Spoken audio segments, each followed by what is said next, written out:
আসসালামু আলাইকুম। আমি রাজু আহমেদ খান। আজকে 12 মে 2025 পলিটিক্স ক্লাবের মুখোমুখি অনুষ্ঠানে যোগ দিয়েছি।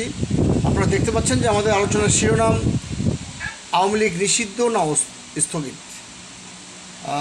আমাদের সঙ্গে আজকে আলোচনায় অংশগ্রহণ করেছেন বাংলাদেশ মুসলিম লীগ কমিটির চেয়ারম্যান আমির আলী হাওলাদার।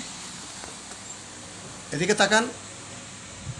মাসুদ ভাই টকশোতে এসে মোবাইল চালাচ্ছেন কেন?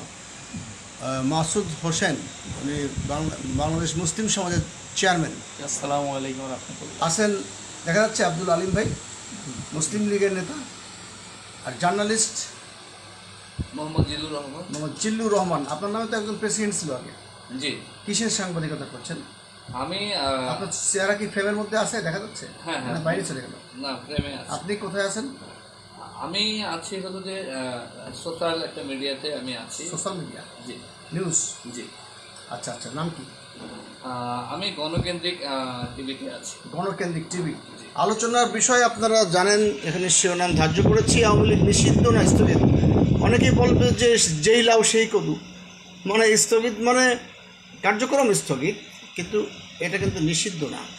মানে এই মানে যেই কারণে আমি পক্ষে বিপক্ষে মতামত দিচ্ছি না, যেই কারণে মানুষ বলে না যে একদম বংশশুদ্ধ নির্বংশ করে দিলাম, শিশুকেও মেরে ফেললাম, ভবিষ্যতে সে আবার নেতা হয়ে না যায়। এবং অনেকে ভাবছে যে আওয়ামী লীগদের নিষিদ্ধ করে দেয় তাহলে তো আর কোনো কারবার থাকে না, মানে আওয়ামী লীগ আর উঠে দেওয়ার সুযোগ নেই। কিন্তু আওয়ামী লীগকে স্থগিত করে দিয়েছে, যেটা হলো বিচার কার্য সম্পন্ন হওয়ার আগ পর্যন্ত। ভবিষ্যতে আবার এটা অ্যাক্টিভ হতে পারে। কি বলবেন ভাই, আপনি কি বলবেন?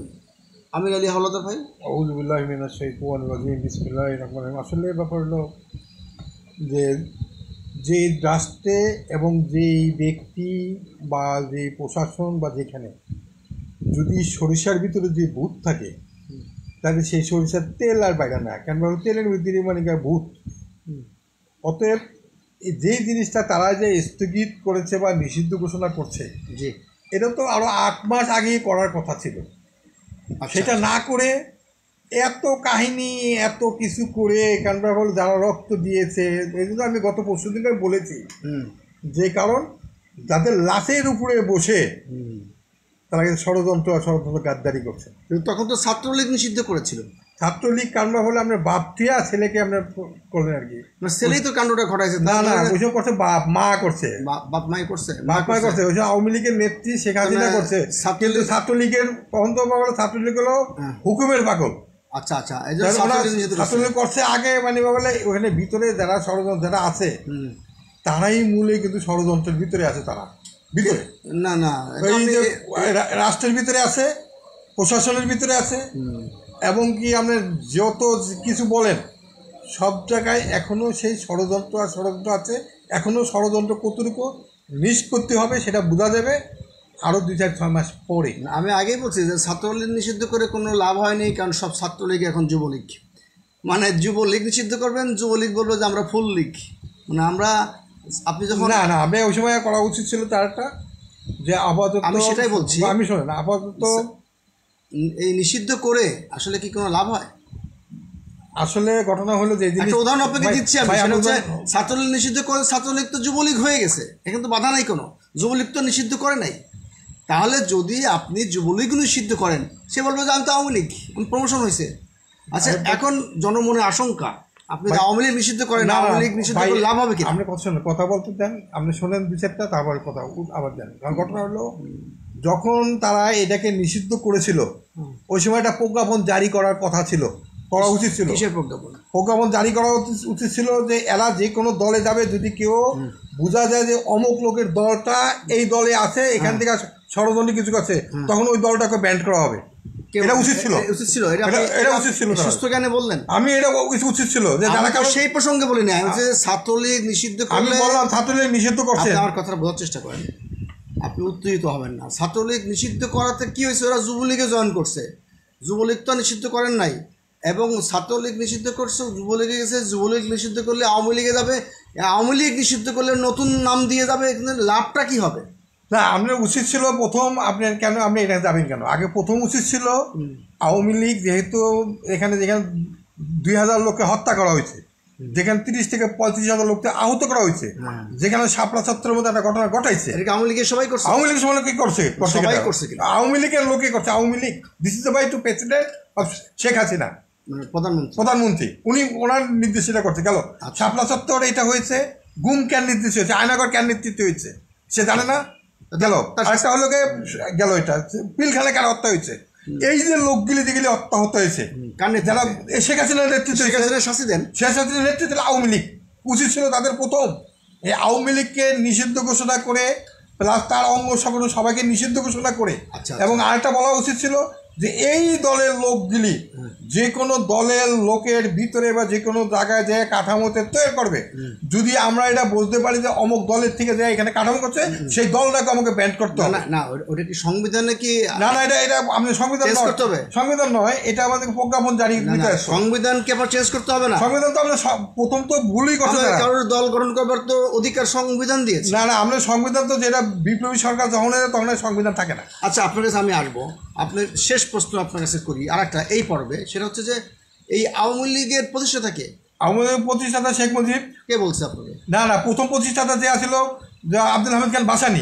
আওয়ামী লীগের প্রতিষ্ঠাতা ভাসানী, কিন্তু আওয়ামী লীগ আপনি যদি আওয়ামী লীগ নিষিদ্ধ করেন হাসিনার কারণে, তাহলে ভাসানীর কি দোষ? ভাসানী তো প্রথমেই আমরা বাদ দিয়ে দিয়েছেন, তার এখান থেকে আওয়ামী মুসলিম লীগ ছিল সেটা বাদ দিয়ে আমরা বক্তব্য আপনার কাছে আবার আসবো। হাসিনা যদি অন্যায় করে হাসিনারে শাস্তি দেন, আপনি আওয়ামী লীগের শাস্তি দিলে আওয়ামী লীগের যত মানুষ কোটি কোটি তারা সবাই কি অপরাধী? তাহলে আওয়ামী লীগ ছাত্রলীগ যুবলীগের নাম দেখে কেন ওপেন আপনি নামাইছেন? তারা যদি এখন এই জায়গায় ইস্তফা দিয়ে মুসল্লি কমিটিতে যোগ দেন, আমার মুসলিম আসবে কেন? উনি তবা পড়ে নেবেন না, তবা পড়ে আসবে, তবা পড়বে আল্লাহ আমাদের দলের নেতারা ভুল করছে, আমাদের মাফ করে দেন, আমি এখন মুসল্লি কমিটিতে ঢুকতে চাই। রিজভী বলছে হাত পা ধুয়ে আসো, আমাদের যারা একদম যাদের কোনো দোষ নেই আমরা বিএনপিতে নেব না। এইটাই যদি প্রজ্ঞাপন জারি থাকতো আর যদি এই শব্দটা যেই দলে যাবে সেই দলকেই ওইভাবে যদি বোঝা যায় যে এরা করছে তাহলে ব্যান করা হবে। এই প্রজ্ঞাপন জারি করা যায় না, করবে, কারণ একজন এক দল করলে আর এক দল করার যে দল করুক আপত্তি নেই। সে যদি মার্ডার করে থাকে তাহলে তার শাস্তি হবে, আইন আছে। আমি কথা বলি না, সেটা বলি নাই, বলছি ওই দলে যায় যদি অঘটন ঘটে তাহলে আবার বিএনপি দল অঘটন ঘটে জাহান্নামে যাক। ওই দল আপনি মনে করেন আওয়ামী লীগ করতেন, আপনি তো আর এইসব রক্তের দাগ নাই, আপনি আওয়ামী লীগ করছেন বলে পাপি হয়ে গেছেন। না আমরা বলি নাই তো যে সেটা উনি পাপি করছেন। আপনার কাছে আসবো আগে একটা প্রশ্নের অ্যান্সার দেন, আপনাকে এত সুন্দর লাগছে কেন? আগে পাখিতে আগে আপনার এত এত এত অমায়িক লাগছে কেন, নুরানি লাগছে আপনার? না সেটাই কথা বলেন।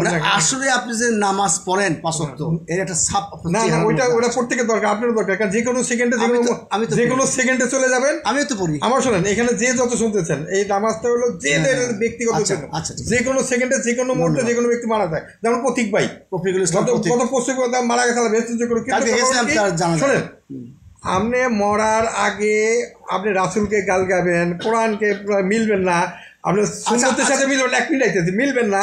আপনি মরা যখন মারা যাবেন তারপর আল্লাহ মিল্লাতে রাসূল লিখে রসুলের নৌকা চলবেন, সেটার থেকে আমি তবা পড়ে আল্লাহর কাছে মাপ চেয়ে আবার নৌকায় না আপনি তবা পড়ে ই পড়ে দেশ স্বার্থে দেশের জনগণের স্বার্থে আপনি খেজমতে নামেন। আচ্ছা ঠিক আছে। রফিকুল ইসলাম পথিক ভাই মারা গেছেন, গণফোরামের নেতা, তার জানাজায় গিয়েছিলাম। মানুষ কখন মারা যাবে তা কোনো ঠিক নাই, তো বা মনের ভুলে হয়তো আপনি নৌকা বলে ফেলেছেন, যদিও নৌকা বিদ্বেষ না নৌকা না, কারণ কি আমি রাসূলের যে বলছি যে আল্লাহ মিল্লাতি করে রসুল রাসূল উঠে দিলেন, রাসূল মিল্লাতের নৌকাতে উঠে দিলেন। গণ অধিকার বলবো যে আসেন আমাদের ট্রাকে উঠি, ওঠেন। মাসুদ হোসেন, আপনি চৌকস বক্তা, বাংলাদেশ মুসলিম সমাজের চেয়ারম্যান, আপনাদের মহাসচিব তো বহু আগে কয়েকশো বছর আগে আসছিলেন, আর তো আসে না। আপনার রাজনৈতিক কর্মকাণ্ডের মধ্যে আপনাদের কমিটির সবাই সেভাবে সক্রিয়তা নিশ্চয়ই আছে, তাই না? তো আপনারা আমাদের দলের লোকে কাউকে নক করেছেন দলে যোগদানের জন্য, তো আমার কাছে কয়েকজনের ফোন করছে যে মুসলিম সমাজে যাব নাকি, কারণ আমি বলছি যে আমিই তো যাব, কারণ মুসলিম সমাজ মুসল্লি কমিটি এখানে না যেতে উপায় না, এখানে পরকালে তো আমাকে কট হইতে হবে। তা এই আমাদের আজকে আলোচনার বিষয় ছিল কিন্তু আওয়ামী লীগ কি নিষিদ্ধ নাকি স্থগিত, আপনি কি বলবেন? সর্বপ্রথম আমি শুভেচ্ছা অভিনন্দন জানাই যারা আমাদের এই লাইভ টক শোটি দেখছেন, সবার প্রতি রইল আমার শুভেচ্ছা অভিনন্দন। তো যে টপিকটি আপনি দিয়েছেন, আওয়ামী লীগ নিষিদ্ধ স্থগিত, দুটো প্রশ্নবোধক। আসলে এটা একটা ধোঁয়াশা হয়ে গেল। এই দীর্ঘ কয়েকদিন আন্দোলন, বৃহত্তর আন্দোলন, একমাত্র বিএনপি ছাড়া দেশের অন্য যে পলিটিক্যাল রাজনৈতিক দলগুলো, বিশেষ করে নতুন নবাগত সংগঠন এনসিপি, সাথে জামাত ইসলামী ছাত্র শিবির, জামাত ইসলাম মূল দল আসেন ছাত্র শিবির, এর সাথে ইসলামী আন্দোলন বাংলাদেশ সহ অন্যান্য দলগুলো ছোট ছোট সবাই ঐক্যবদ্ধ গণ আন্দোলনের মাধ্যমে বৃহত্তর একটি গণজামায়াত শাহবাগ অনুষ্ঠিত হলো। তার ফলশ্রুতিতে সরকার একটা সিদ্ধান্ত নিল যে আওয়ামী লীগ কী করা যায়। তারা একটা সর্বশেষ সিদ্ধান্ত নিল, তাদের কার্যক্রমটা স্থগিত করল এবং আদালতের উপরে তারা এটা মূলত ন্যস্ত করলো। এটা একটা ভালো দিক আমার দৃষ্টিকোণ থেকে। আমি বরাবরই বলতেছি যে যারা আওয়ামী লীগকে নির্বাহী আদেশে নিষিদ্ধ চাচ্ছে, এটা সঠিক হবে না। যার কারণে আমি শুরু থেকেই বলছি যে আওয়ামী লীগ গণহত্যাকারী দল, তারা এটা প্রমাণিত এবং তারা মূলত রাজনৈতিক দল না, তারা ক্যাডার ভিত্তিক সন্ত্রাসী সংগঠন, টেররিস্ট অর্গানাইজেশন। সেটা শুরু হয়েছে কখন থেকে? এই যে আপনি কিছুক্ষণ আগে যে প্রশ্নটি আমার ভাই আমির আলী হাওলাদার ভাইকে করলেন যে আওয়ামী লীগ কে, আওয়ামী লীগ কার জন্ম, তো উনি একবার বলেছে শেখ মুজিব, তারপরে আপনি বললেন যে না আওয়ামী লীগ কার জন্ম, তারপর বললেন যে মাওলানা ভাসানী। তো এই প্রতিষ্ঠাতার জন্ম প্রতিষ্ঠাতা একই কথা। তা আমি বলবো যে আওয়ামী লীগ আর আওয়ামী মুসলিম লীগ দুটো আলাদা পার্ট। আওয়ামী মুসলিম লীগের প্রতিষ্ঠাতা ছিল মাওলানা ভাসানী, আর আওয়ামী লীগের প্রতিষ্ঠা যখন হয় তখন ওইটার প্রতিষ্ঠাতা ছিল মাওলানা আব্দুর রশিদ তর্কবাগীশ। মাওলানা আব্দুর রশিদ তর্কবাগীশ এবং সাধারণ সম্পাদক শেখ মুজিব, আওয়ামী লীগ যেটা। তো এরপরে আপনার মাওলানা আব্দুর রশিদ তর্কবাগীশের পরের যে আওয়ামী লীগ, সেই আওয়ামী লীগের জন্মদাতা হলো আপনার জন্মদাতা হলো মূলত ভারত, আর চীনে ছিল শেখ মুজিব। অর্থাৎ হলো ভারতের গোয়েন্দা সংস্থার পরামর্শক্রমে শেখ মুজিবের নেতৃত্বাধীন নতুন আওয়ামী লীগের জন্ম নেয় ধর্মনিরপেক্ষ মতবাদের দৃষ্টিকোণ থেকে। আর মাওলানা আব্দুর রশিদ তর্কবাগীশের যে আওয়ামী লীগ, তখন আওয়ামী লীগের ছিল স্লোগান ছিল নারায়ে তাকবীর আল্লাহু আকবার। আর শেখ মুজিবের যে পরবর্তীতে ভারতীয় গোয়েন্দা সংস্থা রয়ের পরিকল্পনায় যে আওয়ামী লীগ গঠিত হয় শেখ মুজিবের নেতৃত্বে, এই আওয়ামী লীগের স্লোগান ছিল ধর্মনিরপেক্ষ মতবাদ।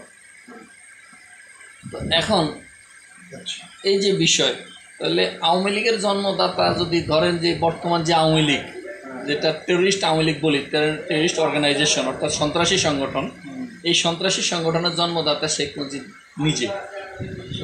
কারণ সে যখন এই রাষ্ট্র ক্ষমতায় ছিল, আপনারা সবাই জানেন যে তৎকালীন যে বিরোধী দল ছিল এই জাসদ, যেটা আওয়ামী লীগ ভেঙে হয়েছিল, সেই জাসদেরও হাজার হাজার নেতা কর্মীকে তারা হত্যা করেছে। হ্যাঁ, হত্যা করেছে। এবং সর্বপ্রথম এই দেশে রাজনৈতিক, এই স্বাধীন বাংলাদেশে যে রাজনৈতিক হত্যাকাণ্ড শুরু করে, সেটাও শেখ মুজিবুর রহমান নিজে। সিরাজ শিকদার হত্যার মাধ্যমে এই দেশে স্বাধীন বাংলাদেশে সর্বপ্রথম রাজনৈতিক হত্যা শুরু হয়, আর সেই হত্যার নির্দেশদাতা ছিল শেখ মুজিব নিজে। তাইলে এখন ইতিহাস খোঁজেন। আমি যে বলতেছি যে আওয়ামী লীগ হলো টেররিস্ট অর্গানাইজেশন অর্থাৎ সন্ত্রাসী সংগঠন, এটার জন্মদাতাই ছিল একজন সন্ত্রাসী। মানে অর্থাৎ- ভাসানি না, না, ভাসানি সাইড করে দিলেন। ভাসানী তো আওয়ামী মুসলিম লীগের জন্মদাতা। তার মানে এই আমাদের মতো মুসলিম না, এখন ওই শেখ মুজিবের এখন যারা আওয়ামী লীগ করে তারা কিন্তু আওয়ামী লীগ আর হাসিনার আওয়ামী লীগের মধ্যে আবার পার্থক্য না না, শেখ মুজিবের আওয়ামী লীগের হাসিনা আওয়ামী লীগের কোনো পার্থক্য নেই, একই একই আওয়ামী লীগ। অর্থাৎ হলো বর্তমানে শেখ মুজিবের পরের থেকে যারা আওয়ামী লীগ করে তারা শেখ মুজিবকে আদর্শ নেতা হিসাবে আওয়ামী লীগ করে, নট অন্য কাউকে। যেমন মাওলানা আব্দুর রশিদ তর্কবাগী বলেন বা মাওলানা ভাসানী বলেন বা হোসেন যারা আছে, কাউকেই তারা নেতা মানে না, তারা নেতা মানে হলো শেখ মুজিবকে। আপনার কাছে আমি আসবো। তা এখন আমি সর্বশেষ বলতেছি যে এখন ওই আওয়ামী লীগ নিষিদ্ধ বা স্থগিত, এখন এই যে টেরোরিস্ট অর্গানাইজেশন তো কোনো দেশের রাজনীতি করার অধিকার রাখে না। এই প্রসঙ্গে একটা প্রশ্ন এখন- করে রাখি, সেটা হচ্ছে যে আপনি বলছেন হাসিনার আওয়ামী লীগ আর শেখ মুজিবের আওয়ামী লীগ এক না, তাই না? একই, আবার এক না কেন, তো একই একই আওয়ামী লীগ। একই জিনিস। তাহলে হাসিনাও তো এখন নাই, তাহলে এখন যে আওয়ামী লীগটা আছে এটা কোনটা? হাসিনা নাই মানে হাসিনা তো আছেই ভারতে, এখন তো আওয়ামী লীগ নেতৃত্ব হাসিনার আওয়ামী লীগ আছে, না, এখন তো আরেকজন কে আছে? আওয়ামী লীগ নতুন নেতা নির্বাচিত করছে, হবে, বলে সেই আওয়ামী লীগকে আলাদা হবে। যখন হবে তখনকার প্রশ্ন তখন। এখনই তো হাসিনা আওয়ামী লীগ না, না, হাসিনা নাই। এখনো তো আওয়ামী লীগের সভানেত্রী হাসিনা। না, কে বলছে আপনি? কেন আওয়ামী লীগ কি নতুন সভানেত্রী নির্বাচন করছে? আচ্ছা, হাসিনার আওয়ামী লীগ তো এখন না, হাসিনা তো পলাইছে। পলাইলে কি হবে? কোন নেতৃত্ব দিচ্ছে আওয়ামী লীগের? নেতৃত্ব যদি দেয় তাহলে আর মেনে নেবেন। সেটা হলো পরের প্রশ্ন। তাহলে আমি এখন যেটা বলতেছিলাম, চলছে। হ্যাঁ, আপনার কথা শুনতে পাচ্ছে, বাবলু ভাই শুনতে পাচ্ছে। আচ্ছা, এখন বসুন। এই যে হ্যাঁ। টেরোরিস্ট অর্গানাইজেশন, পৃথিবীর কোথাও টেরোরিস্ট অর্গানাইজেশন রাজনৈতিক দল হিসেবে আমার স্বীকৃতি নেয়। প্রশ্নটা শেষ হয় না, বলছে হাসিনা তো মনে করেন যে এখন খাতা কলমে শুধু নাম আছে, কারণ হাসিনা বদলে যদি আরেকজন আসে, সে আওয়ামী লীগ কি আপনি আলাদা করবেন না একই থাকবে? আপনার যার ব্যক্তি মানুষের নামের উপরে কি দল নির্ভর করবে? আপনার আমি বলতেছি যে আপনার আদর্শ যদি শেখ মুজিব হয়, হ্যাঁ। সে XYZ যেই আসুক, আদর্শকে নামে থাকে নাকি তাদের গঠনতন্ত্র থাকে? নেতার আদর্শে যদি আদর্শিত হয় তাহলে সেখানে আপনি ব্যক্তিকে আলাদা করবেন কেন? এখন যদি নেতা থাকে সন্ত্রাসী, তাহলে সে যেই এই দলের নেতৃত্ব দিবে, সে যদি গঠনতন্ত্র তো ভিন্ন বিষয়, আর সে যেই নেতৃত্ব দিবে সেই সন্ত্রাসী সংগঠনের নেতা আপনার হবে। কাছে আবার আসবো, কারণ হচ্ছে যে আমাদের সঞ্চালনা যারা থাকি তাদের দায়িত্ব হচ্ছে পার্সিয়ালিটি করলে পরে আমার গালি দিবে। যে আমার মেয়ে এতক্ষণ অল্প সময় বলতে দিয়ে মাসুদ ভাইয়ের সমানে আপনি বলছেন যে আওয়ামী লীগ নেতার উপর নির্ভর করছে কে আওয়ামী লীগ ভালো না মন্দ, নাকি গণতন্ত্রের উপর নির্ভর না, করে? আমি আওয়ামী লীগ নেতার কথা বলিনি, আমি বলছি আওয়ামী লীগ একটা সন্ত্রাসী অর্গানাইজেশন। এটা কি কারণে, গণতন্ত্রের কারণে নাকি নেতার কারণে? এটা হলো নেতার কারণে বলে, নেতা তো মরে গেছে, শেখ মুজিব। নেতা মরে গেছে, তার অনুসারী না, তার অনুসারী যারা, হ্যাঁ। তারা তো একই কর্মকাণ্ড চালিয়ে যাচ্ছে এ পর্যন্ত। আপনার কে বলছে? আপনি এখন 2000 আপনি এখন আওয়ামী লীগের দায়িত্ব আমার দেন, দেখেন আমি কেন আচ্ছা, সেটা আপনি দিয়েছেন। আপনি বলবেন যে আওয়ামী লীগ পৌঁছে গেছে, সেটা যদি শেখ মুজিব আপনার শেখ হাসিনা আপনাকে দেয়, শেখ হাসিনা দেওয়া তা লাগবে না। আওয়ামী লীগের নীতি নিতে আপনাকে দেয়, আপনি হন, আমার তো আপত্তি নাই। শেখ হাসিনা কেন দিবে? সে তো নাই, executive power আপনাকেই দিয়ে দেওয়া হলো আওয়ামী লীগ। আপনি কি এটাকে ভালো করতে আচ্ছা, পারবেন? এখন আমরা একটু ভালো আলোচনা করি, আমাকে একটু করার সুযোগ দেন। সেটাই বলেন স্থগিত নাকি সেটা হ্যাঁ, নিষিদ্ধ? সেটাই বলতেছি। এখন এরা যে একটা সিদ্ধান্ত নিছে, আমি এই সিদ্ধান্তকে আসলে ব্যক্তিগতভাবে সাধুবাদ জানাই যে তারা নিজের থেকে দায়িত্ব নেয় নাই, অর্থাৎ নির্বাহী আদেশে আওয়ামী লীগ নিষিদ্ধ, তারা সরাসরি এই বিষয়টাকে একটু টেকনিক্যালি এড়ায় গেছে, তারা বিষয়টাকে আদালতের উপরে কৌশলে ছেড়ে দিছে। জি, এই জন্যে তারা বলছে যে আওয়ামী লীগের কার্যক্রম নিষিদ্ধ হ্যাঁ। বিচার চলাকালীন অবস্থায়। চা খেতে খেতে বলেন। হ্যাঁ, তার মানে তো এখন এই যে আওয়ামী লীগের কার্যক্রম নিষিদ্ধ, এটা একটা ভালো দিক যে আমরাও চাই যে আইনগতভাবে আদালতের মাধ্যমে আওয়ামী লীগ গণহত্যাকারী দল এটা প্রমাণিত হবে এবং এটা সন্ত্রাসী সংগঠন হিসাবে আচ্ছা, আজীবনের মতো নিষিদ্ধ। ঠিক আছে, আপনার কাছে আসবো। আপনি খুবই চমৎকারভাবে বলেছেন। রাজনীতি করবেন অথচ আপনি আয়না ঘরেই থাকবেন, একটু প্রকাশ্যে আসেন। আলিম ভাই, আপনাকে দেখা যাচ্ছে? আপনি আমাকে এই জিনিসটা শুধু আপনার বুদ্ধিমত্তা দিয়ে বলেন। আমি যে আমার আলোচকদের সাথে আলোচনা করেছিলাম যে একটি দল ভালো না খারাপ এটা গণতন্ত্র অনুযায়ী বোঝা যায়, তাই না? একটি দলের নেতা হিসেবে কি বোঝা যায়? যেমন বঙ্গবন্ধু যদি ওনার ভাষ্যমতে অনেক খারাপ কাজ করে থাকে, সেই বঙ্গবন্ধু তার কন্যাও একই খারাপ কাজ করছে, সেই জন্য তাদের দুজনের কারণে আওয়ামী লীগ দুটো একই। কিন্তু এরা যদি দৃশ্যপটে না থাকে, একজন ভালো মানুষ যদি আওয়ামী লীগের দায়িত্ব নেয়, তাহলে কি আওয়ামী লীগ সেই দায় আর সেই আগের রক্তের দাগকে মুছবে কিনা? আপনি শুধু এটা বলেন।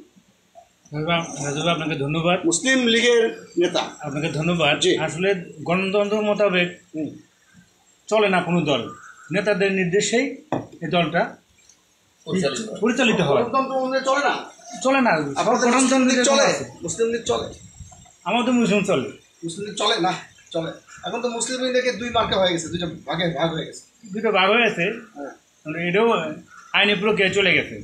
একটা হলো হারিকেন মার্কা আর একটা হচ্ছে দুটো আইনি প্রক্রিয়ায় চলে দুইটা গেছে। ভাগ হয়ে গেছে কিনা? আইনি প্রক্রিয়ায় হয়ে গেছে। এখন এটা কি গণতন্ত্র অনুযায়ী হয়েছে? ওই যে গণতন্ত্র অনুযায়ী হয় নাই, নেতার নির্দেশ হয়েছে। কিছু কেউ এই যে নেতা যদি খারাপ হয় পুরো দলের উপর দেয় বর্তায়, দলের উপর মনে করলে যে বর্তায়। এই দলটা একটা অভিশপ্ত দল। কেন? এই দলের নেতারা এই 30,000 জাসদ মারছে, এই 2,000 ছাত্র মারছে। জি। তো এখন এরা তো বলতে পারে যে ছাত্ররাও তো আমাদের পুলিশ মারছে। আপনি কি বলবেন? ছাত্ররা পুলিশ মারছে, পুলিশ তো জনগণের। পুলিশ জনগণ, ছাত্র হলো হচ্ছে ইয়েদের। মানে শুনেন, আপনি আপনার স্পেসিফিক এই প্রশ্নের অ্যান্সার দেন। আমি বুঝতে পারছি আপনি বিব্রত হচ্ছেন যে এটা কি স্থগিত হয়েছে আওয়ামী লীগ নাকি এটা নিষিদ্ধ হয়েছে? স্থগিত হয়েছে। স্থগিত হয়েছে। আইনের প্রক্রিয়ায় চলে গেছে, স্থগিত হয়ে গেছে। মানে যে আবার অ্যাক্টিভ হতে পারে, আবার অ্যাক্টিভ হতে পারে না আদালতের উপর। আদালতের মানে নির্ভরশীল। স্কোপটা রয়ে গেল। স্কোপটা রয়ে গেছে আদালতের আবার বাংলাদেশের ইতিহাসে নিষিদ্ধ করার পরেও সে দল যে আবার অ্যাক্টিভ হয়, এটা জামাত ইসলাম প্রমাণ করছে না? জামাত ইসলাম প্রমাণ করছে। আওয়ামী লীগ তো নিষিদ্ধ করে দিয়েছিল, আমার জন্য এসব করে এখন তো সে মুসলিম লীগ রীতিমতো বঙ্গভবনে যায়। তার মানে আওয়ামী লীগ নিষিদ্ধ করার পরেও আওয়ামী লীগ আবার অ্যাক্টিভ হতেও পারে। আরো হতেও পারে। জি কারণ এই দেশে তো খারাপ লোকের সংখ্যা বেশি। জি। আর আপনি তো মনে করেন আওয়ামী লীগের বিশাল দল, এখন কেউ হয়তো বলবে, অনেকেই হয়তো বলবে যে আওয়ামী লীগ খারাপ লোকের দল। তো খারাপ লোকরা মিলে যদি আবার খারাপ হয় তাহলে আপনার পিঠ বাঁচবে? বাঁচবে না। সাংবাদিক ভাই, আপনার কাছে আমি আসবো, কারণ হচ্ছে যে সংবাদের ঘাঁটি সোশ্যাল মিডিয়ায় আপনি সংবাদপত্রের উপরে কাজ করেন। আলিম ভাই, আপনাকে ধন্যবাদ। অনেক ধন্যবাদ আপনি আপনাকে রাজু ভাই। খুব চমৎকারভাবে অ্যান্সার দিয়েছেন। অন্ততপক্ষে আমি চেয়েছিলাম যে মাসুদ ভাইয়ের কথা আপনি উল্টে পাল্টে ফেলবেন, কিন্তু পারেন নাই। এখানে কি দেখা যাচ্ছে আপনাকে? হ্যাঁ, দেখা যাচ্ছে। দেখেন, হ্যাঁ দেখা যাচ্ছে কেন? ধন্যবাদ। আজকের আপনার নামটা আমি দর্শক, আমি মোহাম্মদ জিল্লুর রহমান, আমি একজন সমাজকর্মী। তো আজকে আলাপচারিতায় টকশোতে গ্রিন পার্টি প্রধান কার্যালয়ে একটি টকশো হচ্ছে। সেই টকশোতে আওয়ামী লীগ বাতিল এবং স্থগিতের বিষয়ে এখানে আলাপ, কিন্তু সেই আলাপের মধ্য দিয়ে একটা বিষয়ে এখানে ফুটে উঠছে আলোচকদের মধ্য দিয়ে। সেটা হলো যে মুসলিম লীগের প্রতিষ্ঠাতা এবং আওয়ামী লীগ কীভাবে হলো, এটা আমাদের একটু জানা দরকার। আসলে সেই জায়গা হলো যে খাজা সলিমুল্লাহ, নবাব সলিমুল্লাহ হলো যে ঢাকার চতুর্থ নবাব ছিলেন। তার পিতা ছিলেন খাজা আহসানুল্লাহ এবং পিতামাতা নবাব, তার পিতামহ নবাব খাজা আব্দুল গনি। তিনি নিখিল ভারত মুসলিম লীগের অন্যতম প্রতিষ্ঠাতা ছিলেন। তো ওই জায়গা থেকে আমাদের বাংলাদেশে যে মুসলিম লীগ প্রতিষ্ঠিত হলো, সেটা হলো যে ঢাকা বিশ্ববিদ্যালয়ে প্রতিষ্ঠার জন্য তিনি বিশেষ ভূমিকা পালন করেন। এবং সেই জায়গা থেকে যদি তিনি জীবনদশায় বিশ্ববিদ্যালয় দেখে যেতে পারেন নাই, আসলে বাংলাদেশে খাজা সলিমুল্লাহ অন্যতম একটা যে বাংলাদেশে যে ত্রাণকর্তা, সেটা বলা হয় শিক্ষা। অন্যতম একটা স্তম্ভ সেটা হলো শিক্ষা। সেই শিক্ষা খাত সেটা হলো ঢাকা ইউনিভার্সিটি, জাহাঙ্গীরনগর ইউনিভার্সিটি, আরও অনেক ইউনিভার্সিটির জায়গা তিনি দিয়ে গেছেন। আসলে সেই খাজা সলিমুল্লাহ বাহাদুরের ইতিহাস এবং জীবনী আমরা যদি পড়ি তাহলে আমার মনে হয় শেষ করা যাবে না। কিন্তু তার মতো একজন নবাবকে আমরা সেই জায়গা থেকে আমরা পিছনে ফেলে দিয়ে আমরা বিভিন্নভাবে আমরা সেই জায়গা থেকে আমরা সেটাকে নষ্টজনিত একটা জায়গায় আমরা রেখে যাচ্ছি।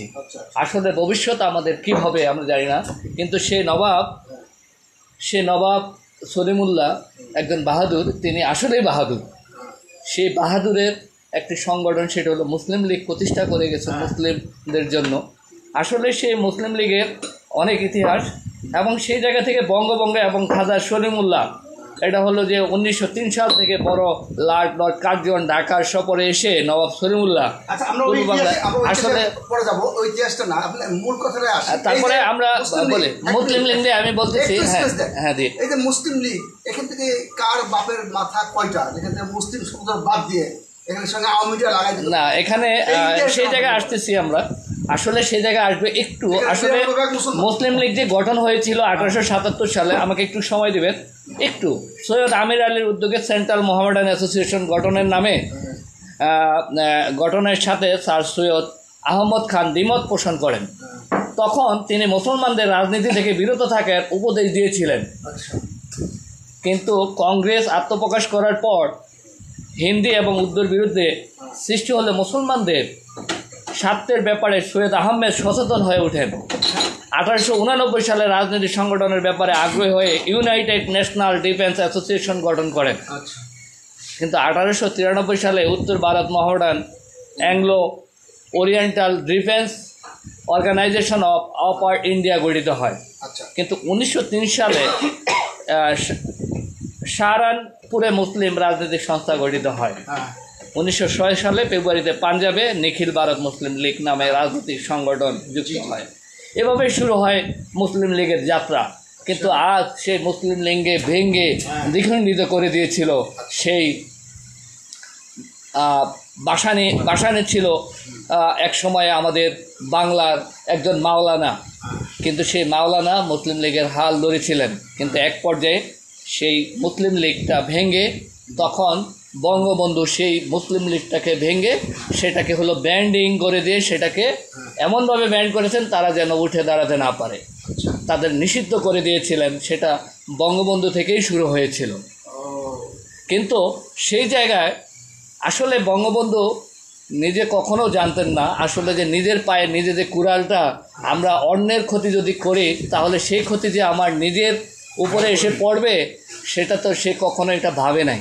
যদি ভাবতেন তাহলে তিনি মুসলিম লীগকে, যে মুসলিম লীগের জন্য আজকে আমরা সেই বাংলা আমরা দেখতে পেয়েছি, সেটা হলো যে ভারতের সাথে বাংলাদেশ এবং হলো পাকিস্তান নামে আমাদের যেটা 1947 সালে আমরা সফলতা একটা দ্বার প্রান্তে এসেছিলাম।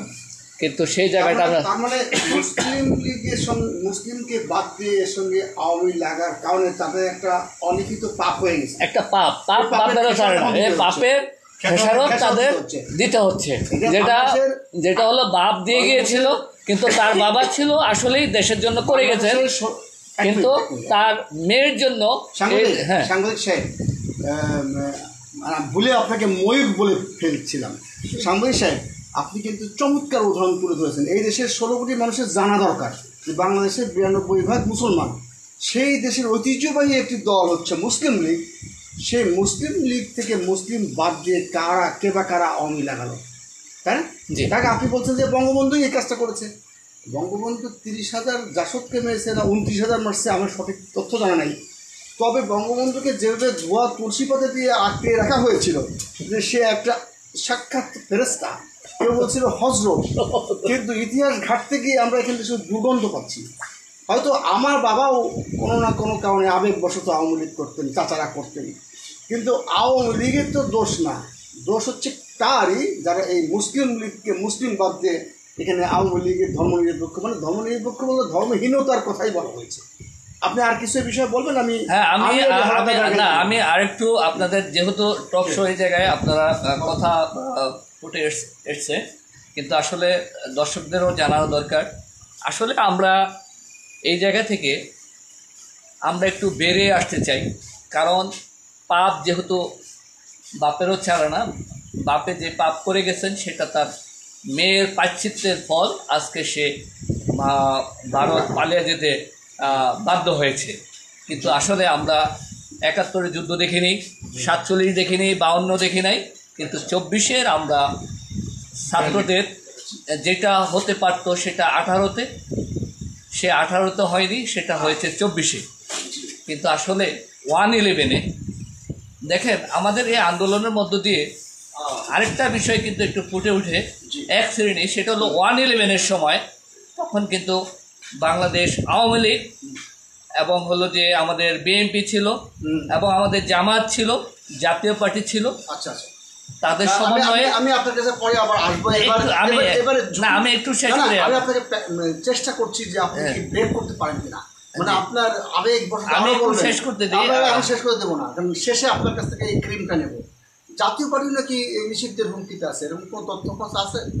জাতীয় পার্টিকে নিষিদ্ধ করার জন্য এখন বর্তমানে এই প্রশ্ন নিয়ে আপনার কাছে আসবো। বর্তমানে একটা আলোচনার আপনি রেডি থাকেন, এই হ্যাঁ। প্রশ্ন নিয়ে আপনার কাছে আসবো।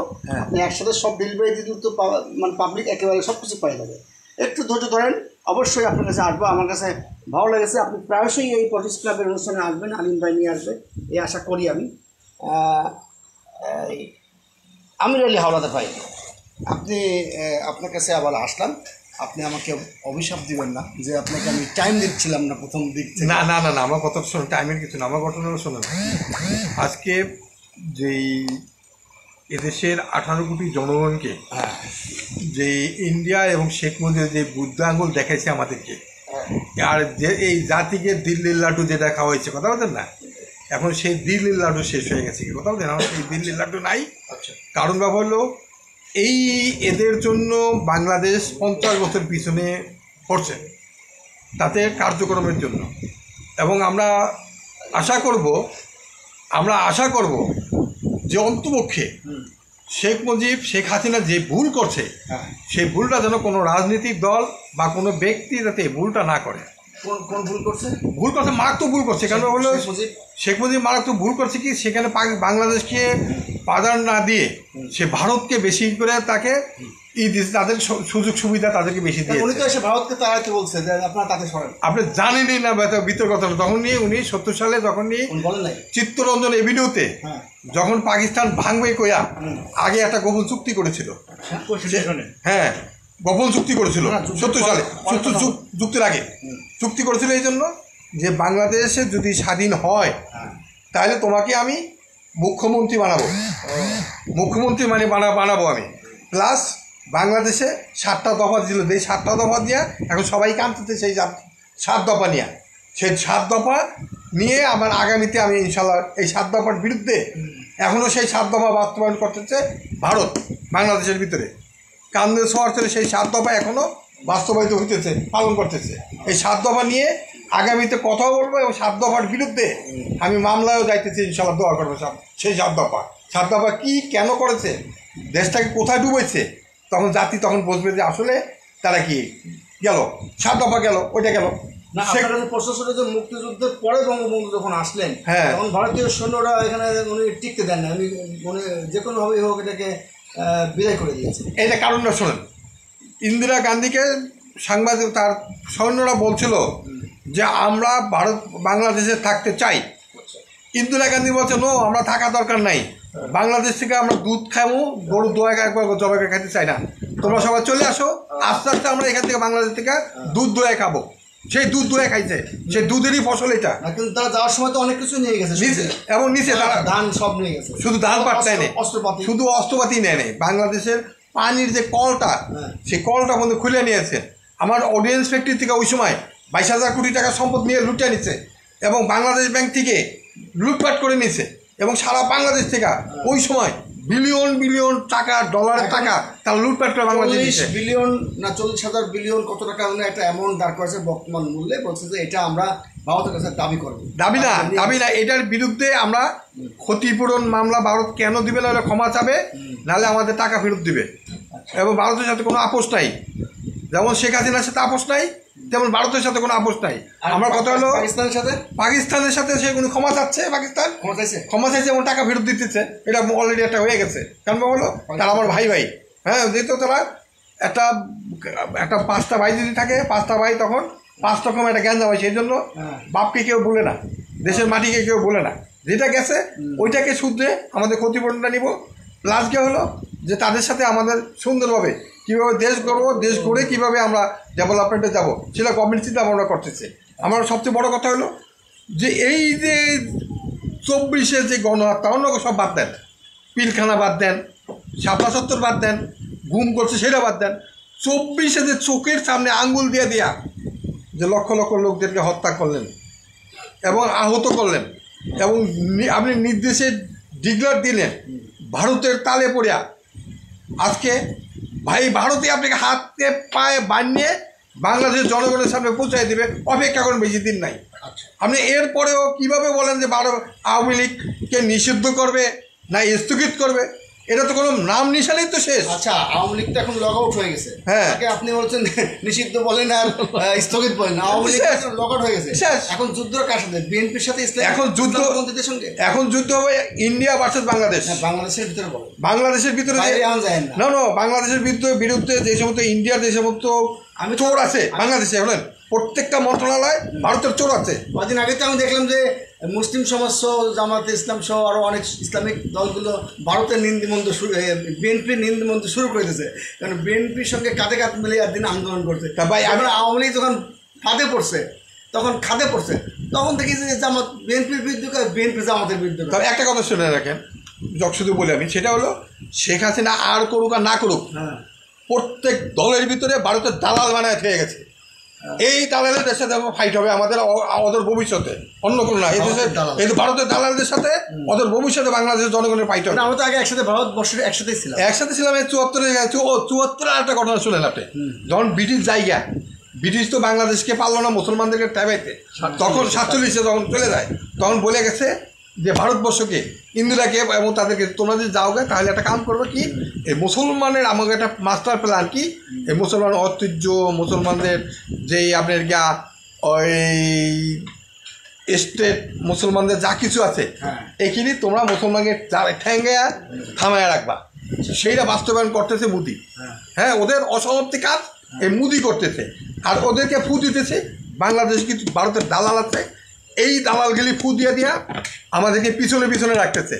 আসলে আমি মনে করব এই জরুরি ভিত্তিতে আপনার যেই কমিশন আছে, এই কমিশন দিয়ে এবং যে সমস্ত লোকদের নিহত হয়েছে তাদের পরিবারের জন্য, আহত যারা হয়েছে তাদের সুচিকিৎসা করার জন্য, এবং এই যে যারা বিচার বিবেকের তদন্ত করে এই হত্যার সাথে কারা কারা জড়িত আছে, যদি ভারত থাকে ভারতেরও ইন্টারন্যাশনাল পোলের আমরা নিয়ে আসে তাদের বিচার করেন। কারণ বলো এটা ছোটোখাটো খেলা না। আজকে আপনি করবেন যা ইচ্ছা তাই, আজকে এই ছাত্র হত্যার সাথে আজকে মনে করেন যে ওই যে যা ইচ্ছা তাই করবেন। ওই যে 4জন 5জন 6 জনে যে ঢুকাই দিচ্ছেন এখানে, ওই যে নারী নীতি করছেন না, নারী নীতির ভিতরে কী আছেন, ওই 5-14 সেই 2000 এই ব্রিটিশের সমস্ত কারুকালাম এখানে নিয়ে আসছেন। কারণ ব্রিটিশ পারে নাই, শেখ মুজিব পারে নাই, এরশাদ পারে নাই, জিয়া রহমান পারে নাই, শেখ হাসিনা পারে নাই। কিন্তু এখন তাদের দিয়ে এটাকে বাস্তবায়ন করার জন্য এই নারী নীতি এরা করছেন। প্রথম হলো এই নারী নীতিকে বাদ দিতে হবে।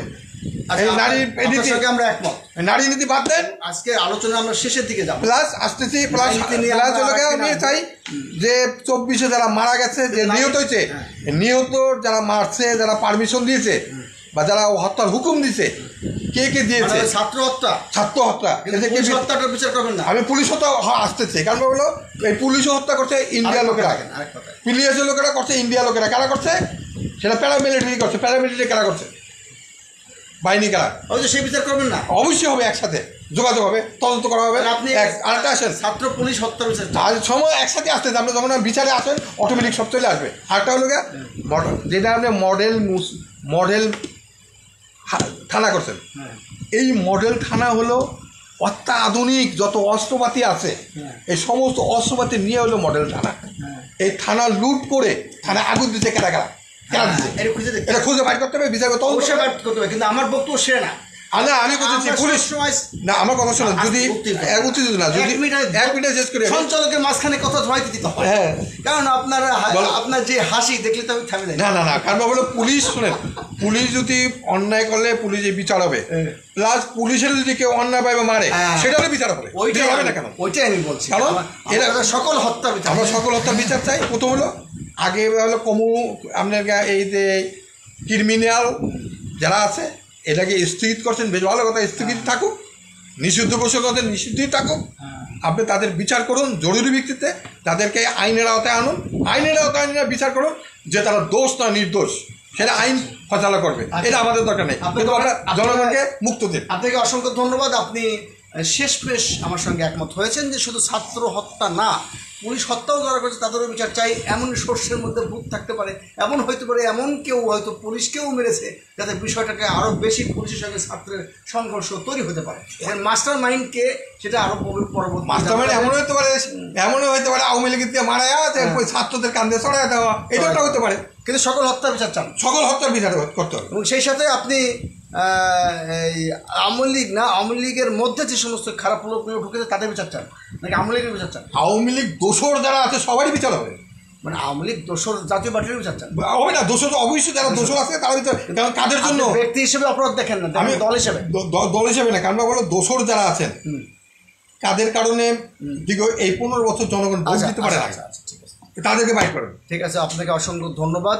আমরা জানি মুসলিম লীগের প্রতিষ্ঠাতা মৌলানা আব্দুল ভাসানী, আরও একজনের নাম বললেন, কি নাম? সৈয়দ সলিমুল্লাহ। তাদেরকে এখন কোনো পালা পর্বণে কোনো অনুষ্ঠানে আমরা স্মরণ করি না, এবং আমরা অতীত ইতিহাসকে ভুলতে বসেছি। সেই সাথে আমরা জানি যে বঙ্গবন্ধু, আপনার কাছে আসবো, বঙ্গবন্ধু সেই আওয়ামী লীগের নামটাই পরিবর্তন করে এখন মুসলিম লীগের নামটা পরিবর্তন করে আওয়ামী লীগ করেছে। আওয়ামী লীগের নাম পরিবর্তন করে কেউ হয়তো আওয়ামী অন্য কিছু বানাইতে পারে, কিন্তু যদি কনসেপ্টগুলোর সঙ্গে আপোষ করতে হয় তাহলে হবে না। যারা এই কনসেপ্টগুলো ক্রিয়েট করে তারা জীবদ্দশায় তাদেরকে বিচার হওয়া উচিত, যারা মানুষকে ভুল পথে পরিচালিত করে। মুসলিম সমাজের চেয়ারম্যান মাসুদ হোসেন এখন হাঁ করে শুনছিলেন আমাদের কথা, অনেক কথাই তার ঝুড়িতে জমা পড়েছে। আপনার সাথে আলোচনা করে আরও দুজন পার্টিসিপেন্টের সাথে কথা বলে আজকে আলোচনা অনুষ্ঠান শেষ করব। এটা কি আওয়ামী লীগকে নিষিদ্ধ না স্থগিত, এই আলোচনার শিরোনামে থাকলেও মূল বিষয়টা তা না। আমরা আরও অন্তর্নিহিত তাৎপর্য খুঁজতে চাই। 92% মুসলমানের এই দেশের একটি দল মুসলিম লীগ, সেই মুসলিম লীগকে মুসলমানদের দৃশ্যপট থেকে সরিয়ে সেখানে ভিন্ন নামে উপস্থাপন করা হয়েছে। তারপরে ধর্ম নিরপেক্ষতার হারে সেখানে নানান রকম, আপনারা জানেন, শিক্ষা পরিষদ, শিক্ষা অনুষদ, নানানভাবে বাংলাদেশের বিরুদ্ধে চক্রান্ত করা হয়েছে যে বাংলাদেশের মুসলমানরা যারা মুসলমান না থাকে, তারা ওয়েস্টার্ন কালচারে হাফ প্যান্ট পরে ঘুরে বেড়ায়। তার ফলগুলো আপনারা দেখতে পাচ্ছেন যে ছেলে বাপকে বারে, বাপ মেয়েকে বারে, এই শাশুড়ি বেটার বড় গন্ডগোল, নানান কিছু সংস্কৃতি দেওয়ানো হচ্ছে।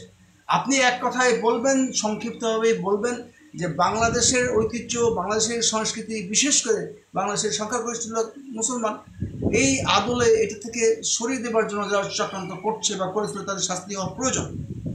আপনি এই বিষয়ের উপরে আপনি 1-2 মিনিট বলবেন। আমি আলিম ভাইয়ের কাছে। আসলে বিষয় হলো 47-এ আমাদের যে দ্বিজাতি তত্ত্বের মাধ্যমে ভারত বিভক্ত হলো, সেই দ্বিজাতি তত্ত্বের ফর্মুলাটাই আমার দৃষ্টিকোণ থেকে ভুল ছিল,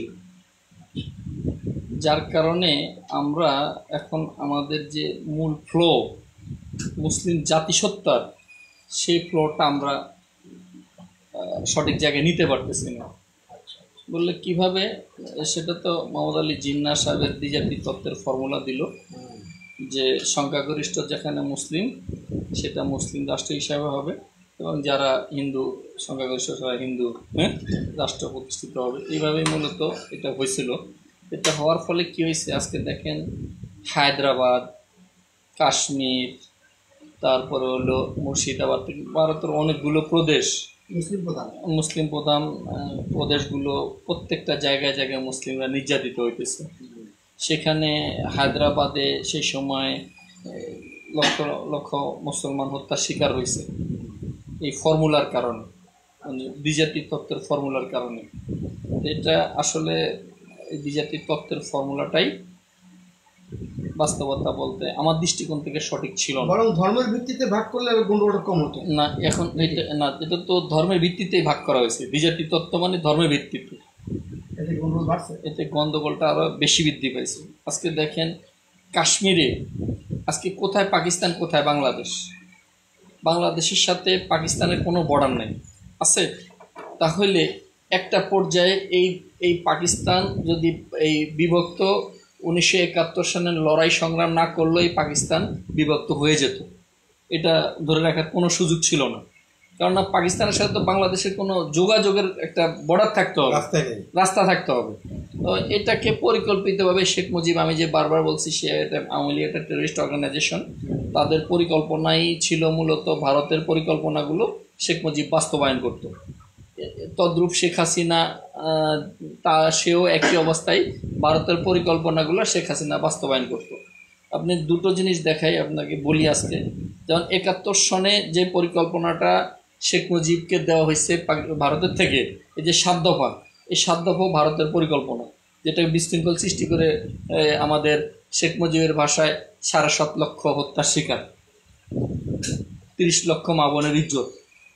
তাহলে এটা কে করছে? শেখ মুজিব করছে, উস্কানি দিয়ে ভারতের পরিকল্পনা। কাকে হত্যা করছে? মুসলমানদেরকে, মুসলমান হত্যা করছে। তারপরে দেখেন আপনি, এরপরে আসেন যে শেখ হাসিনার সময়টা। শেখ হাসিনার সময়ও এই যে যুদ্ধাপরাধের একটা বিচার, আপনারা যেটা মানবতা বিরোধী কখনো বলতো যুদ্ধাপরাধের বিচার, এই বিচারটাও কিন্তু ভারতের পরিকল্পনা। এটা বাস্তবায়ন করছে কে? শেখ মুজিব, এই শেখ হাসিনা। এটা পরিকল্পনা, এটা বাস্তবায়ন করতে যায় কি করলো? শাপলা চত্বর ঘটাইল। শাপলা চত্বরে যুদ্ধপরাধের বিচার করা হবে না, ঠিক হয় না? আমি বলতেছি পরিকল্পনাটা হলো ভারতের পরিকল্পনা, এটা বাস্তবায়ন করছে শেখ হাসিনা। এবং এই যে আমি বারবারই বলতেছি যে এই আওয়ামী লীগ পূর্বেরও একটা সন্ত্রাসী সংগঠন, এরা কোনো রাজনৈতিক অর্গানাইজেশন না। আবার এখন যে আওয়ামী লীগ, শেখ মুজিবের আওয়ামী লীগের পরে শেখ হাসিনার আওয়ামী লীগ, এটাও সন্ত্রাসী সংগঠন, ওদের ইতিহাসে সন্ত্রাসী। ওরা চায় দেশের ভিতরে একটা বিশৃঙ্খল সৃষ্টি করে মানুষ হত্যা হোক, ভারতের পরিকল্পনা বাস্তবায়ন করে। তো এই অর্গানাইজেশন কোনো অবস্থাতেই আচ্ছা রাখা ঠিক না। এই অর্গানাইজেশন বাদ দেন, কিন্তু 71 সালে যুদ্ধ অপরাধ হয়েছিল নাকি? যুদ্ধ অপরাধ যদি আপনি বলতে যান, তাহলে যুদ্ধ অপরাধ কারা? এক দেশের সেনাবাহিনী আরেক দেশের সেনাবাহিনীর সাথে যে লড়াই সংগ্রাম করে, তখন ওই দেশের সেনাবাহিনী যদি কোনো অপরাধ সংগঠিত করে, তাহলে সেটা হয় যুদ্ধ অপরাধ। সেনাবাহিনী তো মানুষ মারবেই, এটা যুদ্ধ অপরাধ না, অর্থাৎ সেনাবাহিনী সেটাকে যুদ্ধ না, অর্থাৎ হলো সেনাবাহিনী যদি সেনাবাহিনী যদি কোনো সিভিলিয়ানকে জ্বালাও পোড়াও করে, হত্যা করে, ধর্ষণ করে, তাহলে সেটা হবে যুদ্ধ অপরাধের সামিল। এটা হলো যুদ্ধ অপরাধ বলতে হবে, যুদ্ধ অপরাধ বলতে। এখন যুদ্ধ অপরাধের সিভিলিয়ানরা করলে সেটা কি হবে? সেটা সাধারণ অপরাধ না, সিভিলিয়ানরা করলে তো সিভিলিয়ান অ্যাক্টে বিচার হতে পারে। সেটা হইতে পারে সিভিলিয়ান অ্যাক্টের বিচার। হ্যাঁ, সিভিলিয়ান অ্যাক্টের বিচার তো ভিন্ন। আপনি বলতেছেন যে যুদ্ধ অপরাধ, তাহলে যুদ্ধ অপরাধের বিচার করলে কাট করতে হবে সেনাবাহিনীর বিচার।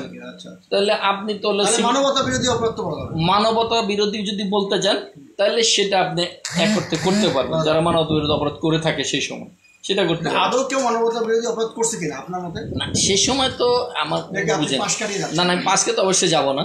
মানবতা বিরোধী অপরাধ তো যুদ্ধের সময় হয়েছে 71, এটা তো অস্বীকার করে কোনো শাস্তি চাইছে। এখন কারা করছে এটা হলো প্রশ্ন। কারা করছে পরে আপনি কি শাস্তি চান কিনা?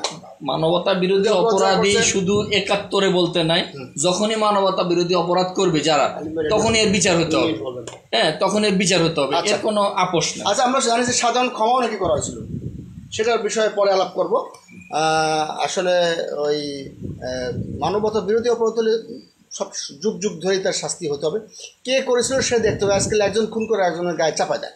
2 মুসলিম প্রদেশের মধ্যে তারা আলাদা হতে চায় নাই, এটাকে তাদেরকে অবস্থান এমনভাবে জনগণের সামনে তুলে ধরা হয়েছে, বলছে এরা একটা অপরাধী। আরে আমরা 2 ভাই ভাগ হবো না, এটা বলার রাইট সবারই আছে। কেউ না কেউ উস্কানি দিয়ে 2 দেশের মুসলিম কান্ট্রির মধ্যে ভাগ করে দিয়েছে। যদিও কিছু ভাগাভাগি নিয়ে গেদম থাকতে পারে, এই নিয়ে রাজস্ব নিয়ে বা তাদের উন্নয়ন নিয়ে থাকতে পারে, কিন্তু 2 দেশ ভাগ করে দেওয়ার জন্য প্রলুব্ধ যারা করেছে তাদের দিকে আমাদেরও তাকাইতে হবে। আর তাছাড়াও যদি মানবতা বিরোধী কেউ কাজ করে থাকে, সে 71 করুক আর 61 করুক আর 81 করুক, তার শাস্তি তো দিতে হবে, এটা স্বাভাবিক কথা। এটা নিয়ে যেন ঘোলা পানিতে মাছ শিকার না হয়। না, এখন তো এই যে 2024 যে মানবতা বিরোধী অপরাধ করেছে আপনার সাফাই শেখ মুজিব, এই যে শেখ হাসিনা, মুসলিম সমাজ যেন সাফাই ভাবে, মানে এক পেশে ভাবে, আবার ওই কোনো অপরাধী থাকলে যে অপরাধ তাদের দায়িত্ব স্বীকার করতেছে না, কিংবা তারা বলছে ব্যাক ফুটে যাব না, খোলামেলা বলে দিলেই পরে জামাত, ওটা আমরা কেউ এটা করি নাই, ওটা তো তাদের ব্যক্তিগত ব্যাপার। ব্যাকফুটে কি আমার বক্তব্য হলো 2024 যে মানবতা বিরোধী অপরাধ হয়েছে, এটা তো বিচার তো অবশ্যই করতে হবে। 71 বিচার তো শেখ হাসিনা করছেই একরকম। ওই বিচার আপনি মেনে নিয়েছেন? না, আমরা ওইটা বিচার মানি না। আচ্ছা, পরে আপনার কাছে আগামী এপিসোডে আসবো। আপনি ওই সালিশ আমি ঠিকই মানলাম, তাল গাছ আমার এখানেই থাকবে। আর আলিম ভাই, আপনি বলেন শেষ 2 মিনিট আপনি বলবেন। আপনি শুনলেন সবই, আপনি ঐতিহ্যবাহী মুসলিম লীগের নেতা, যদিও মুসলিম লীগের মধ্যেও এখন শস্যের মধ্যে ভূত ঢুকেছে, 2 ভাগ হয়ে গেছে, জানি না কোন ভাগে আপনি আছেন, আপনি বড় ভাগে না ছোট ভাগে। যাই হোক, হারিকেন মার্কায় আছেন নাকি? জি। আচ্ছা, তা আপনি এই টোটাল বিষয়ের উপরে 2 মিনিট বলবেন, তারপরে আমরা চলে যাবো সাংবাদিক জিল্লুর রহমান সাহেবের কাছে। সেখান থেকে আমি নবাব স্যার সলিমুল্লাহর বিষয়ে কিছু কথা শুনে আজকের অনুষ্ঠান শেষ করব। বলেন। 1906 সালে নবাব স্যার সলিমুল্লাহর নির্দেশে নিখিল ভারত মুসলিম লীগ গঠন হয়। হ্যাঁ। সে নিখিল ভারত মুসলিম লীগ না হলে 1947 সাল হতো না। তো বাংলাদেশের স্বাধীনতা 3 বার হয়েছে। আচ্ছা। 1947 সাল, 1971 সাল, 1924 সাল। জি। সেই হিসাবে আমাদের এই অঞ্চলে পাকিস্তান বাংলাদেশের আমি মনে করি নায়ক স্যার সলিমুল্লাহ। আবার আমরা মনে করি পাকিস্তানকে আমরা দোষারোপ করি। পাকিস্তান পিরিয়ডে আমাদের বাংলাদেশের যে অঞ্চল যা হয়েছে, যে উন্নয়ন হয়েছে, এই উন্নয়নটা ভারতের চোখে ভালো লাগে নাই। দেশটা স্বাধীনতা করেছে 71 সালে, যে ওরা জানি না থাকে, আমার নির্দেশে জানি চলে। ভারত এটা মনে করে 1971 সালে বঙ্গবন্ধুর সাথেই করে তারা দেশটাকে ভাগ করে ফেলছে। যে ভাগ করার পরে আমরা ভারত একটা রাজ্যের মতো আমরা যে নির্দেশ দেবো সেই নির্দেশের মতো জানি এই বাংলাদেশ চলে। ঠিক আছে, সেই স্বাধীনতার সময় আমাদের বাংলাদেশ থেকে ভারত সব কিছু নিয়ে চলে গেছে। অনেক পূর্বপুরুষের কাছে আমরা শুনছি, আমাদের দেখি নাই। তারপরে আবার আওয়ামী লীগ মনে করে স্বাধীনতার শক্তি 71 সালে দেখেন, আওয়ামী লীগের 71 সালে এমন শক্তি আমি দেখি না, অন্য দলে আছে। আবার শেখ পরিবারে দেখেন একটা মুক্তিযোদ্ধা নাই। ঠিক আছে, সব কিছু পরিকল্পিতভাবে বঙ্গবন্ধু দেশটাকে স্বাধীনতা করতে, তার মেয়েও বাপের ঐতিহ্য তারপরে বঙ্গবন্ধু ইয়ে করছে, তাও উনি তার দেশের বাপের প্রতি ইয়ে রাখে নাই। ভারতের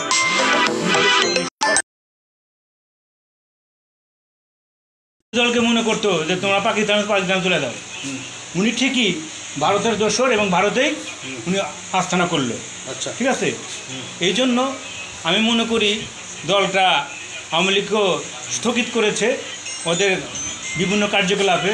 24-এ যত তারা ছাত্র সাধারণ মানুষ, তাদের নিরীহ মানুষদের হত্যা করার কারণে এই আমি মনে করি আগেই উচিত ছিল এই দলটাকে আরো আগেই নিষিদ্ধ করা দরকার ছিল।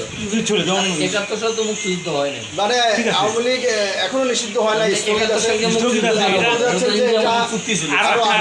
আগে উচিত ছিল, আরো আগে নিষিদ্ধ করা দরকার ছিল। উচিত ছিল। তারপরে এর তাই কি মানে মুসলিম লীগকে আওয়ামী লীগ যদি বলে যে আমরা এখন আওয়ামী লীগ নাম চেঞ্জ করে মুসলিম লীগ রাখলাম, তাহলে কি আপনি খুশি হবেন? তা তো হবে না, এটা হয় না। অসুবিধা এখানে মুসলিম লীগ তো আওয়ামী লীগের দাদার নাম, মনে করেন যে নাম চেঞ্জ করছে, রিনেম, আমার যে আগের নামে ফেরত যায়, তাহলে আপনারা কি রাজি হবেন? সেটা তো আগের নামে ফেরত যাবে না। আসুক, অসুবিধা আসলে ওয়েলকাম, আপনার সব কিছুই করে আপনার স্বার্থ ঠিক থাকলে ওয়েলকাম, আর আপনার স্বার্থ লঙ্ঘন হলে ওয়েলকাম না।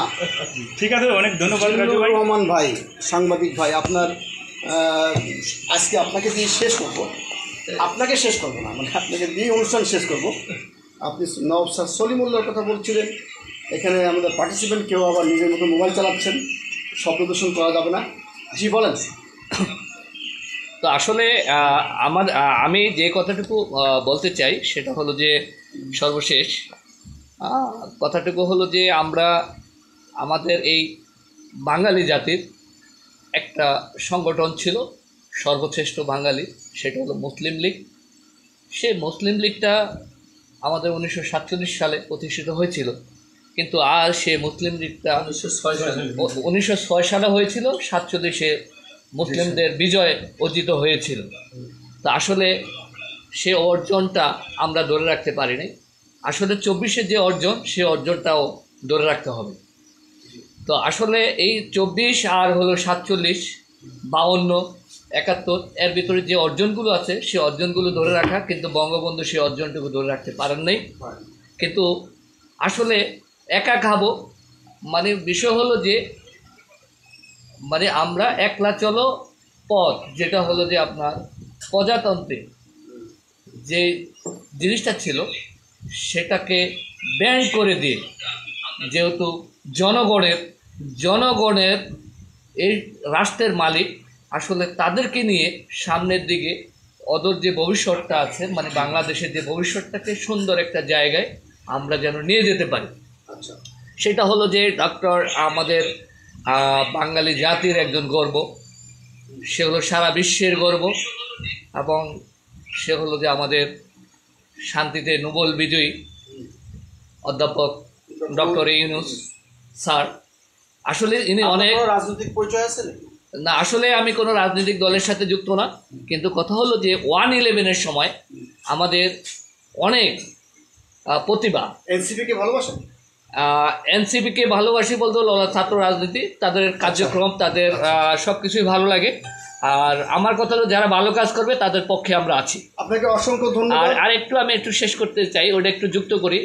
সেটা হলো যে আসলে যেহেতু আমরা ইয়েতে আছি, সেটা হলো যে 1/11-এর সময় একটা অংশ কিন্তু জিমে পড়ে গেছেন। আচ্ছা। সেটা হলো যে আমি সেই কথাটুকু বলতে চাই, সেটা হলো যে যারা 1/11-এর সময় একটা শ্রেণী আন্দোলন করেছিল, সে আন্দোলনের সেটা ছিল যাদের তখন সেশন জোটের কারণে তাদের বয়সটা কিন্তু অনেক বেড়ে গিয়েছে।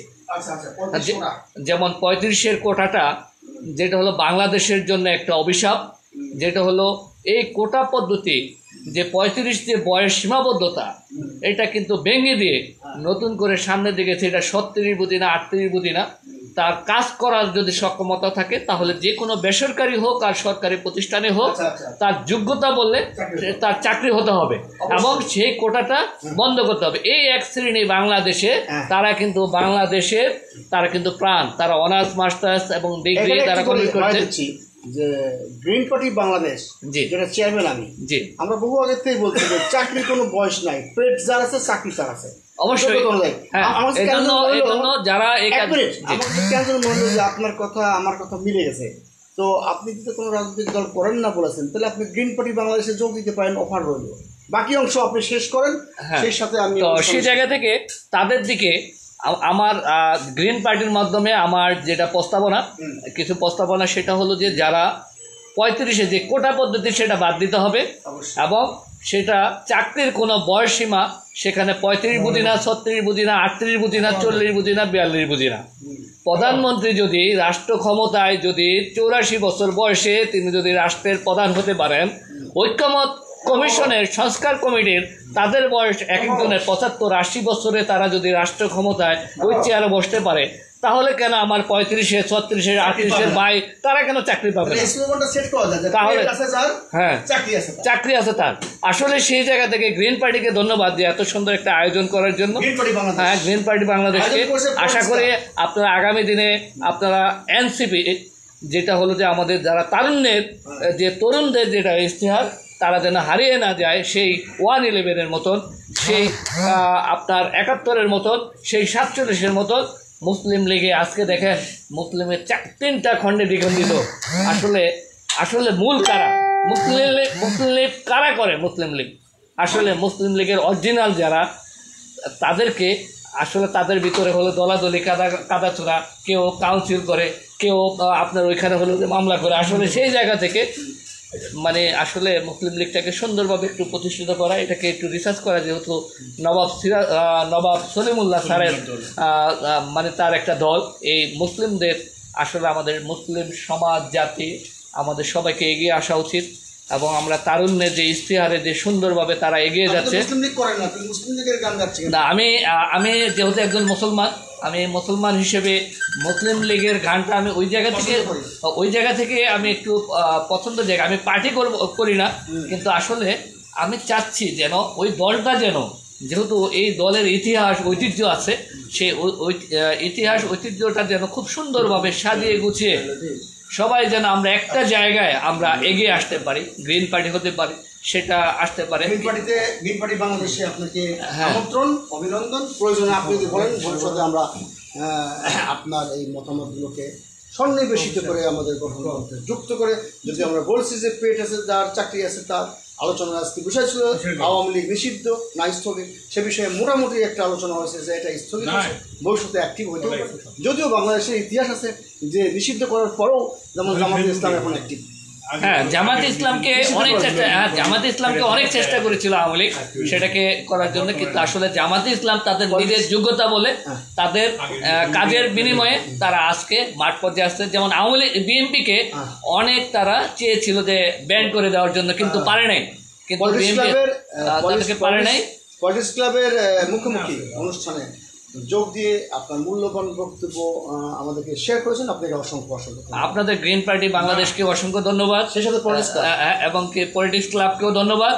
এবং আমরা চাচ্ছি যে সুষ্ঠু ধারার রাজনীতি খুব সুন্দরভাবে আমাদের দেশ এগিয়ে যাবে, এবং আমরা চাই সুন্দর একটা প্ল্যাটফর্ম এই বাংলাদেশের তারুণ্যের ইশতেহারের মধ্য দিয়ে খুব সুন্দরভাবে আমরা যেন এই দেশটাকে সুষ্ঠুভাবে পরিচালনা করতে পারি, এবং সবাইকে আমি আমার কৃতজ্ঞতা প্রকাশ করছি।